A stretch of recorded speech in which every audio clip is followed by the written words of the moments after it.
Got this little vacuum cleaner in the mail, USB cord. A lot of suction already.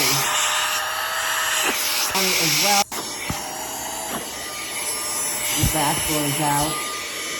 Push this button and this drops down. You can, on the other side, you can actually add this attachment and like blow up a pool raft or a tire or something. Quite a bit of air that comes out. Or down inside of a couch cushion.